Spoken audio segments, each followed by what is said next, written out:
Aujourd'hui, j'ai décidé de vous montrer comment je travaille, que ce soit pour les vidéos ou pour les études. Déjà, je m'installe bien sur le canapé lit. Je prends mon PC et mon portable, jamais non loin de moi, puis je mets une playlist musique pour travailler. Pas celle-ci, je l'écoute pour la voiture. Pas celle-ci non plus, elle est pour dormir celle-là. Non, pas elle, parce que, pas elle tout simplement. Et pourquoi pas celle-ci, tiens, elle peut être sympa. Je pose ensuite mon téléphone, et là, un drame se passe. Je danse et j'oublie de travailler, tellement la musique est bien. Voilà ce qui se passe quand j'écoute de la K-pop. Yorobun, annyeonghaseyo. Quoi? T'as vraiment cru que j'allais faire toute l'intro en coréen? T'as fumé. Déjà, j'ai galéré à dire salut tout le monde. Alors tu imagines le reste? Dancini modu bala. Vous avez vu comment c'est galère? Bref, j'espère que vous allez très bien, les fans de K-pop comme les autres. Moi dans mon cas, ça va super. Ah là là, la K-pop. J'ai hésité à faire cette vidéo, parce que je sais que dans tout ce que je vais dire, je vais être critiqué ou on va me cracher dessus.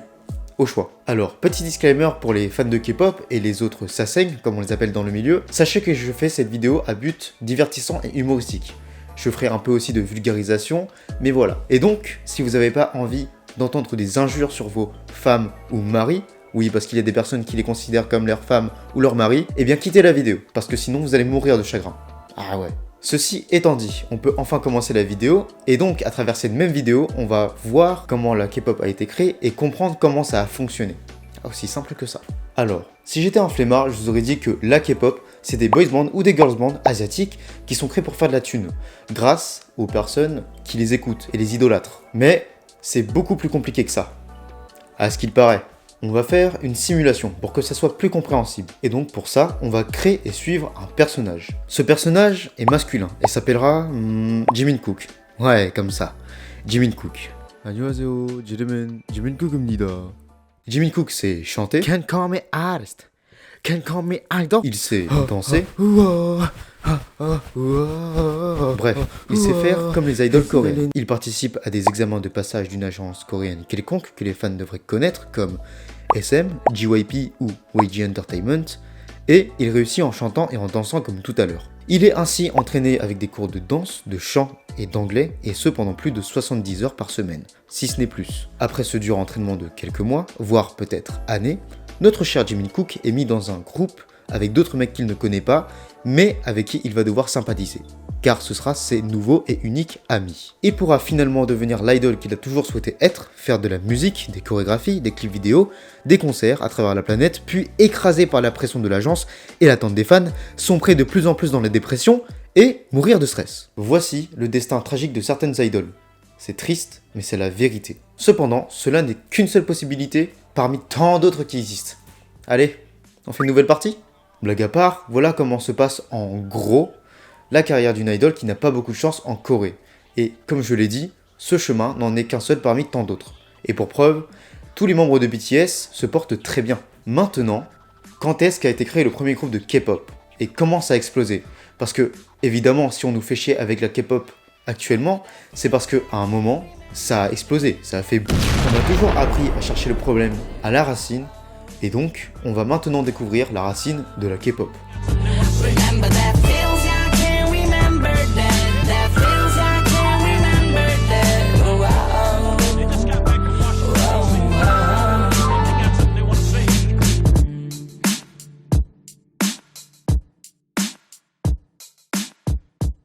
Alors, ça va être un peu long, donc accrochez-vous. Il faut savoir qu'avant toute la K-pop qu'on connaît aujourd'hui, la télé, qui était une des sources principales pour voir et écouter de la musique, diffusait continuellement du throw et du rock. C'est seulement en 1992 que le premier groupe de K-pop fait son apparition. Évidemment, on n'appelait pas ça K-pop à l'époque, mais c'était un boys band, voilà, normal quoi, comme les autres. Il s'agit de Seo Taiji and Boys, composé de Seo Taiji, logique, Yeon Yoon-suk et Lee Juno. Voici le tout premier clip de K-pop du monde, I Know, des Seo Taiji and Boys.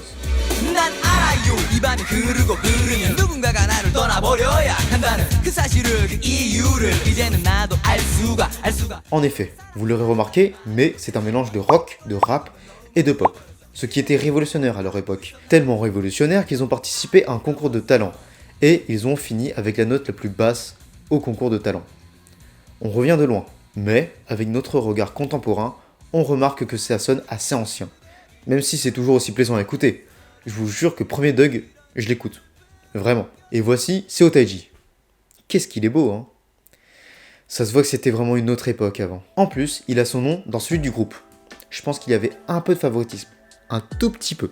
Pour vous montrer que tout ça a explosé, on va parler chiffres. Le groupe a vendu plus d'1,5 million de disques juste avec leur premier album, pour vous dire que ça a bien marché. Et pendant 4 ans consécutifs, ils ont gagné le prix des plus grands shows de Corée, à savoir le Seoul Music Awards et le Golden Disc Awards. Tout cela prouve que la nouvelle génération a adoré ce nouveau genre, et que ça a fait décoller ce que nous, maintenant, appelons la K-pop. Ils ont aussi fait des apparitions télé, comme celui-là.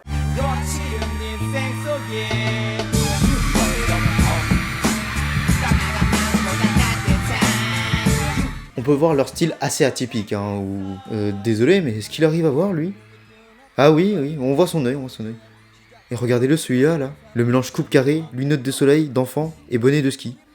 C'est un style qui se défend. Cependant, c'est après 4 albums que ce légendaire groupe se sépare en 1996, donnant le flambeau à d'autres bandes créées entre-temps. Et je pense qu'une personne du groupe n'ayant pas digéré le favoritisme de Seo Taiji a senti le filon avec l'expérience qu'il a vécue et va se faire beaucoup de fric.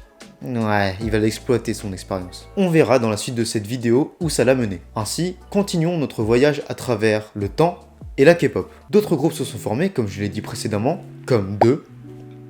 Oui, deux. C'est leur nom en fait. C'est parce qu'ils sont deux. Oui. Il est créé en 1993.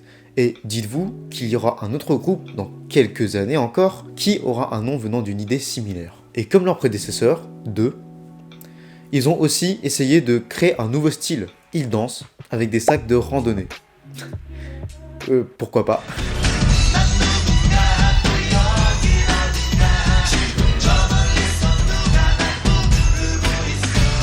Ah oui, notez que ça rendait sexy. La preuve, le cri des fans. Il y aura aussi, l'année d'après, en 1994, si vous savez compter, le premier groupe mixte de l'histoire de la K-pop. Roura.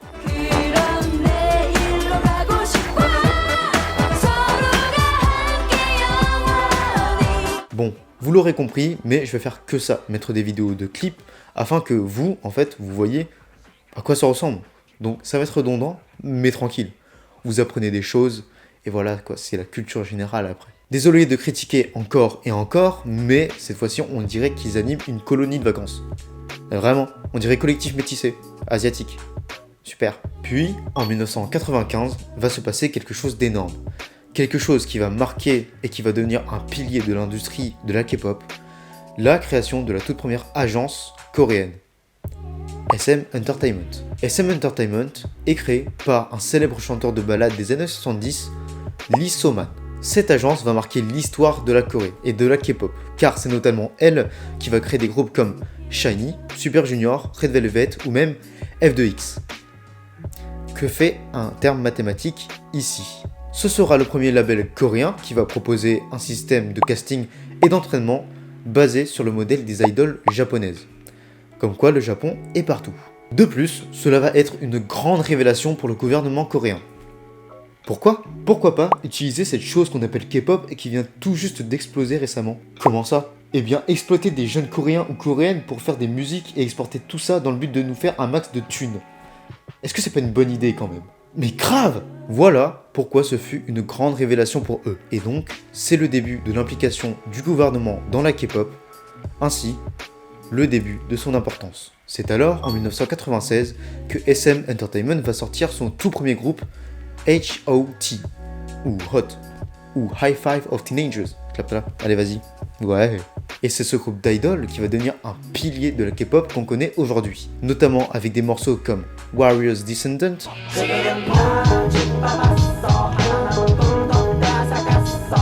ou Candy.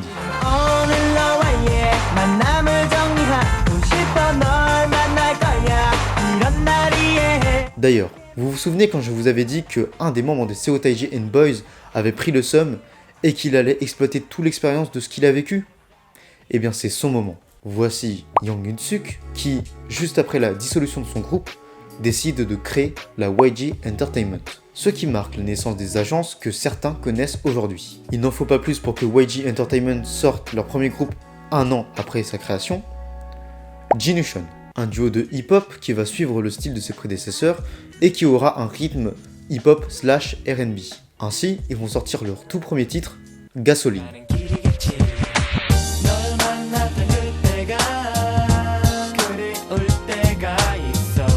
Et vous savez, en 1997, c'est le début des girls group, ou girls band, avec la création de Baby Vox ou SES. Putain, ils avaient pas d'aspi pour les... Qui ont été inspirés par le célèbre et énorme girls band Spice Girl. Un extrait? Non, pas de Spice Girl, de Baby Vox et SES.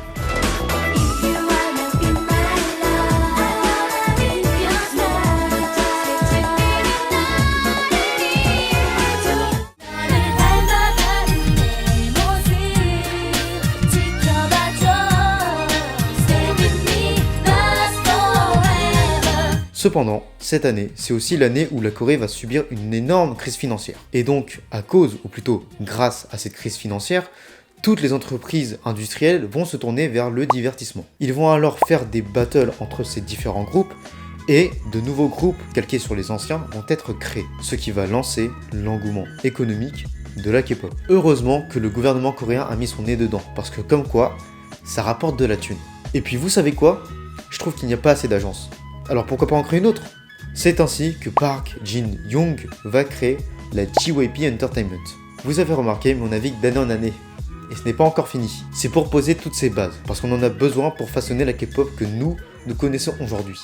Et donc, on est obligé de passer par toutes ces petites étapes. Ainsi, en 1998 se passe un grand événement. En effet, la Corée du Sud va lever les restrictions d'importation culturelle contre le Japon. Il faut savoir que les pays asiatiques ne s'aiment pas trop, que ce soit la Corée, le Japon et la Chine. Et en levant cette restriction et voyant que la culture nippone va envahir la Corée, celle-ci demandera une augmentation du budget dans le secteur culturel afin de contrer cette vague japonaise. Cette augmentation permettra de développer dans les écoles coréennes des cours de chant, de danse, de production musicale, de comédie et de théâtre. C'est avec ça que la culture coréenne va commencer à envahir le monde. Bien sûr, on ne parle pas que d'argent, mais aussi de nouveaux groupes. Et quel nouveau groupe il y a cette année? Voici One Team, composé de Taebin et Teddy, créé par la YG Entertainment. Et retenez Teddy, il va créer de grandes choses plus tard.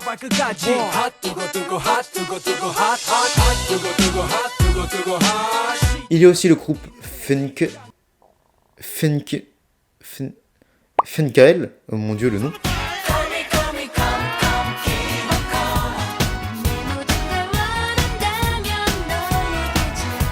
Ça a l'air gnangnan avec les clips et tout, mais c'était l'époque d'avant, tu vois, donc ça passe en vrai, ça passe crème. Il existe également Coyote avec des beats électroniques un peu atypiques pour cette époque.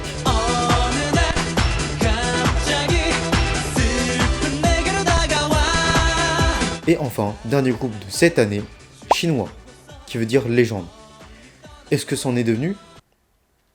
Bah malheureusement non, parce que perso moi je ne connais pas. Peut-être que vous oui, mais en tout cas pour moi ce n'est pas des légendes.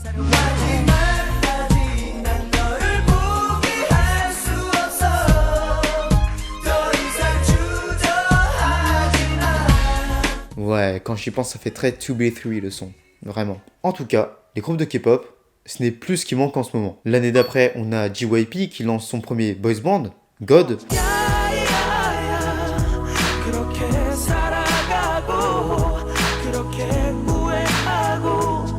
Et d'autres groupes aussi arrivent dans le milieu, comme Fly to the Sky de SM.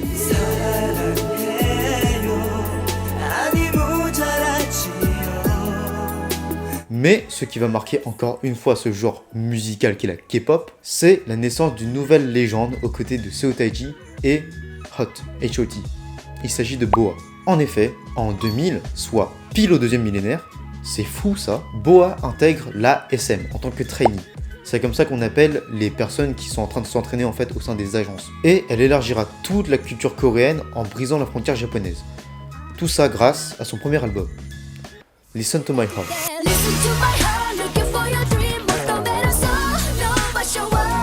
Alors, juste petit aparté, les paroles sont très shonen, je trouve. Et donc, ils les ont bien visés les japonais. Ce qui est intelligent, en plus de ça, c'est que quelques mois après la parution de son premier album en coréen, ils décident de faire une version japonaise. Parce qu'ils savent que la K-pop va s'exporter au Japon et que les Japonais écoutent un peu de K-pop. On peut donc remarquer que c'est un petit move stratégique qu'ils ont fait, parce que, évidemment, exporter sa musique au Japon, c'est l'exportation tout court. C'est-à-dire que c'est l'élargissement de la culture coréenne. Et donc, ils mettent un peu tout en place pour l'exportation de ce nouveau genre, qui est la K-pop.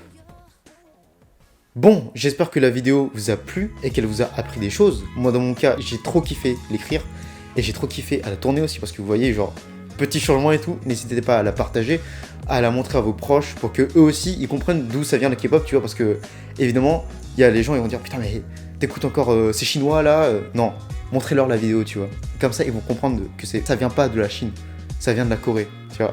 Vous avez remarqué que du coup ça va être une série de vidéos, donc ça va sortir toutes les semaines pendant un mois parce que je crois qu'il y a 4 parties, si je dis pas de bêtises. Donc restez connectés. N'hésitez pas aussi à vous abonner, ça me ferait super plaisir, ça me donne tout soutien. Et bah moi je vous dis à la semaine prochaine pour du coup la partie 2. Sur ce, cœur épais sur vous. Portez-vous bien.